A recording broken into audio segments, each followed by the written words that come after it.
Hey guys, so this is a part 2 to the Th9 base design. This one we're going to talk about the placement of defenses and the relationship between the defenses. So as you can see with my base that I made, we're going to try to talk about the relationship between air defenses and cannons first.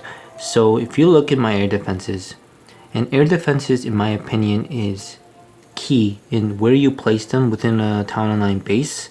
So important to know exactly why you placed it there and how it's going to defend against certain attacks, because if you can't understand that properly, your air defenses will be taken out efficiently and your base will suffer from it. So usually what I'm seeing in a lot of Th9 base design, and this actually applies to Th10 as well, is two air defenses that are close enough to protect each other, overlapping each other, which creates this double air defense action where if you have one hound sitting on one of the air defense, it's going to take double the damage and it's going to require the attacker to drop their loons and everything a bit faster, or else you're not going to have the hound tank long enough. And that's where a double overlapping air defenses really become a threat to Laloon that people just don't understand when you have 2-3 air defenses all protecting each other. So overlapping air defenses I think is really nice to have in Th9 base design, so always consider it. And usually you want the two air defenses separated and somewhat far away from each other so that you don't have this line created where it's going to allow, let's say if this air defense was like here, you're going to have a line like here to allow the Laloon pathing to work and make sense, and for the attacker to understand exactly how the loons and everything is going to path. You don't want a predictable pathing, you want an uncertainty, and for the hound and loons to always separate.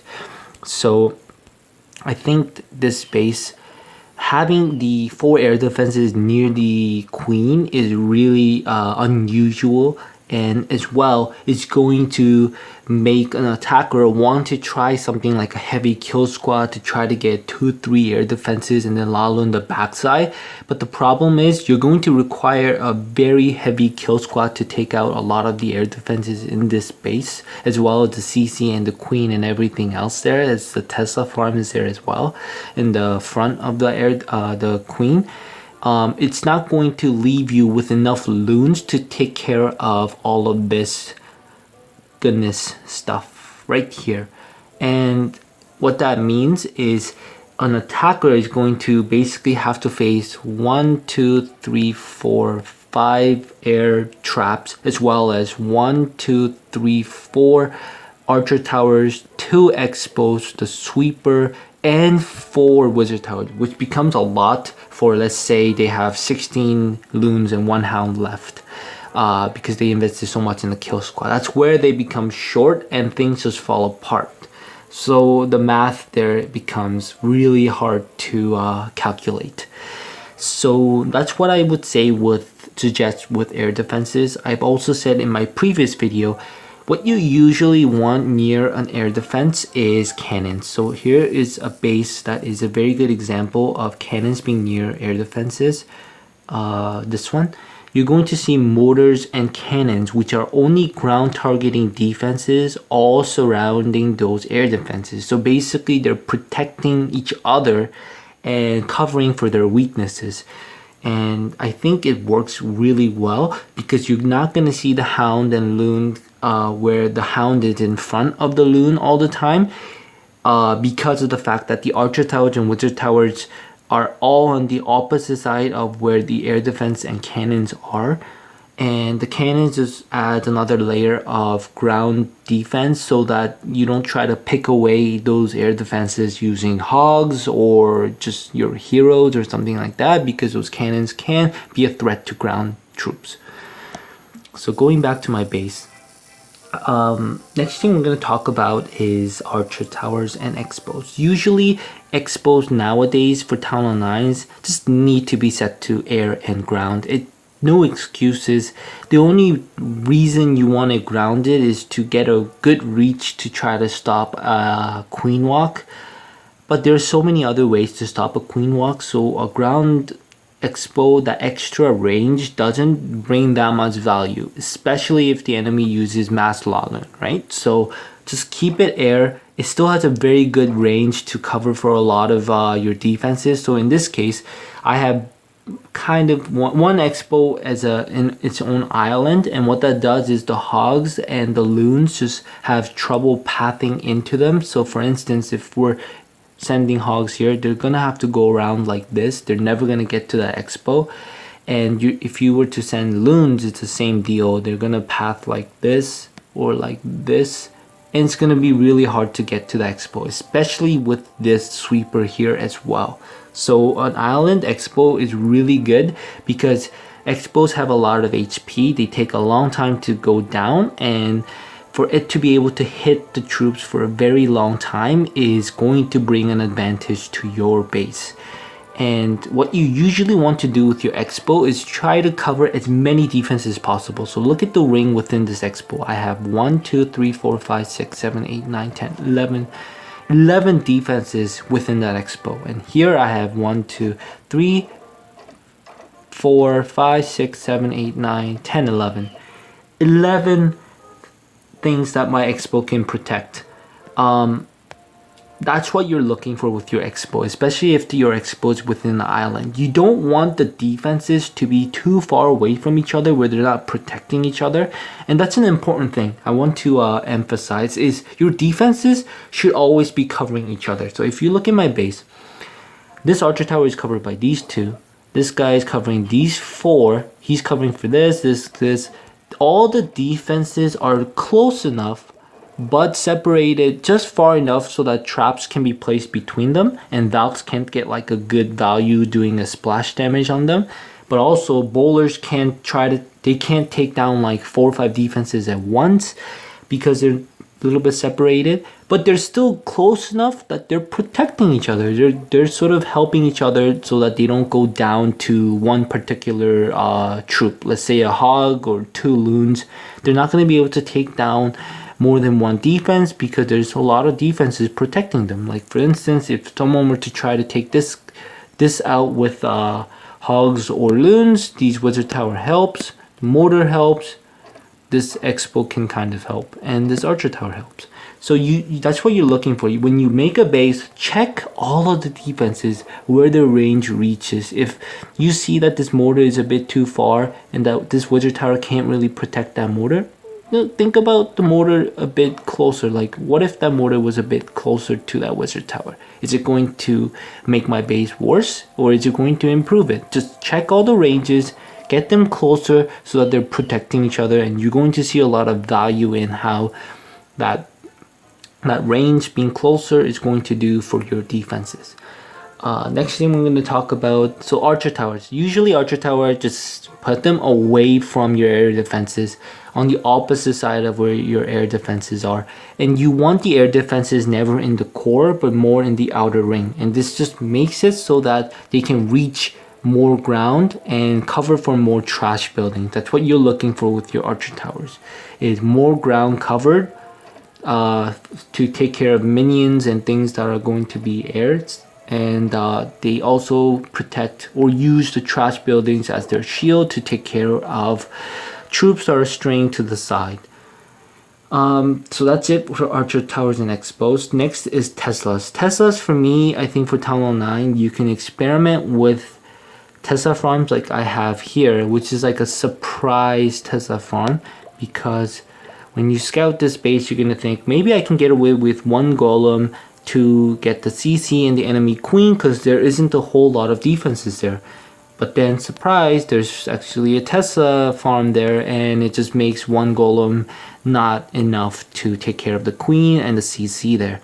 And another thing you can try to do with your Teslas is put them close by a CC and let the golem get lured into the Tesla and the CC pulled because of that Tesla. And what that does is the CC starts targeting the golem, the Tesla's cannons here, the queen hit your golem, and your golem basically dies a lot sooner than you predicted.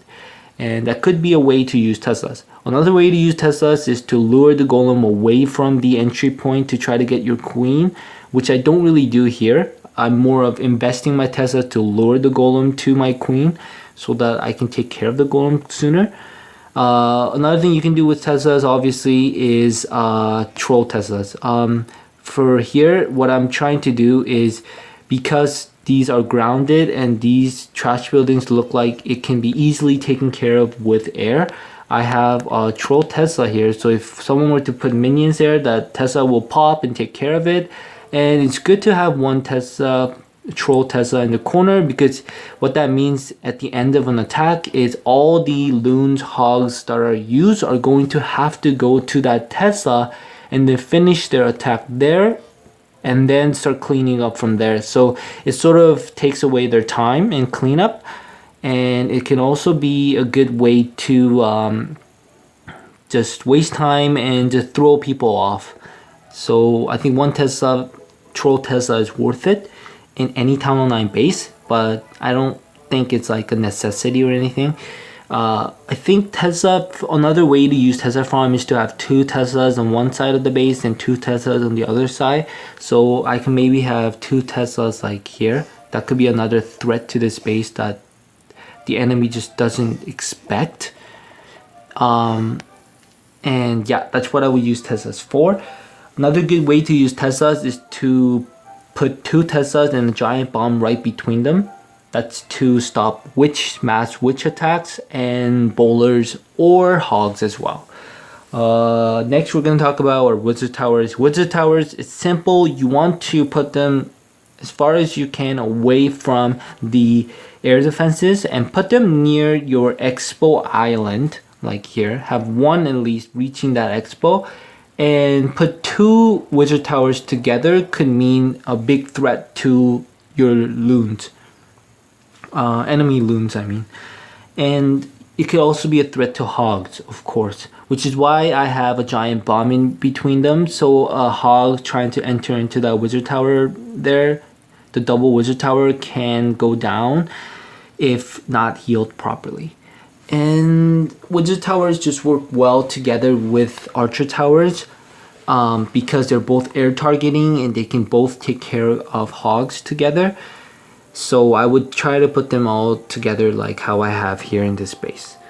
Next, we're going to talk about our sweepers. Sweepers are usually going to be placed in the core. It's because if you put them too far out to the side, they're not going to be very valuable and they're not going to do a lot of defending for your base. So for my base here, what you're trying to do with your air sweeper is protect the air defenses sometimes, but more so defending your island expo as well as your wizard towers and archer towers.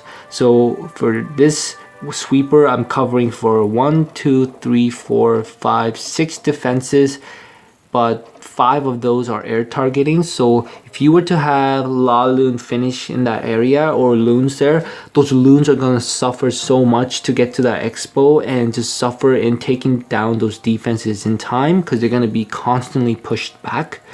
And the sweeper here, I could put it about here. I think that works too. But for this one, I think about covering for those 2 air defenses so that I won't get mass La Looned.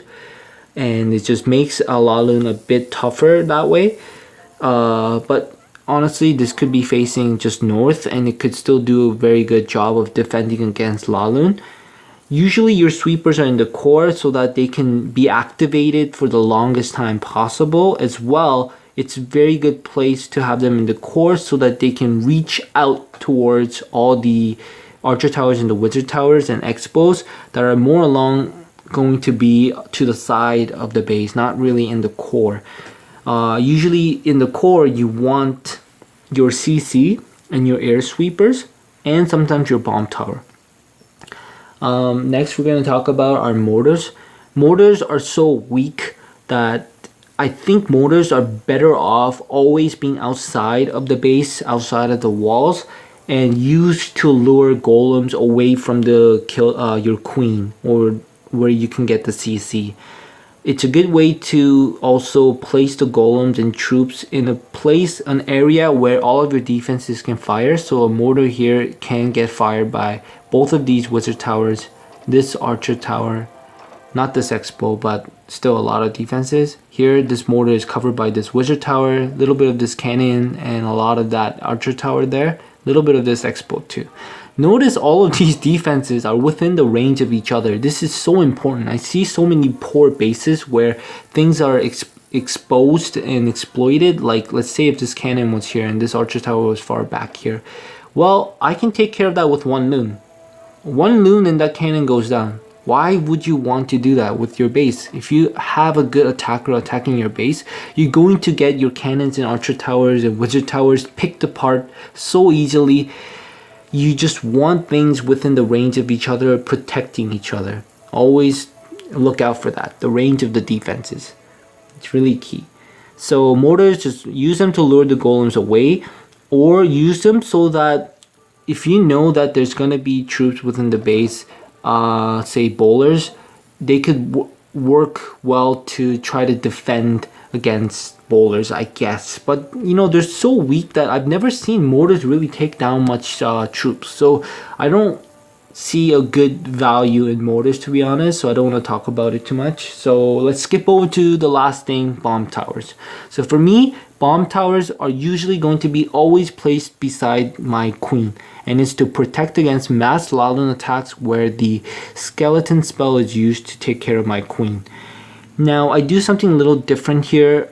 This is another way to use bomb tower, and it is to use the bomb tower to stop witch attacks that are going to stray to the side and take care of your point defenses one at a time. This just puts another layer of ground targeting defense that will take care of the skellies as well as the witches, but also the bomb could kill the witches. And another thing with bomb towers that it can do is have another area where a bomb would explode. So I have bomb here, I got the bomb tower there, I got the mini bombs here and a bomb here. So that's a lot of areas where bombs are going to be exploding, and you're going to need a heal for those areas. And if you don't put the heal right, you're going to start losing 1 or 2 hogs, and that could cost the raid.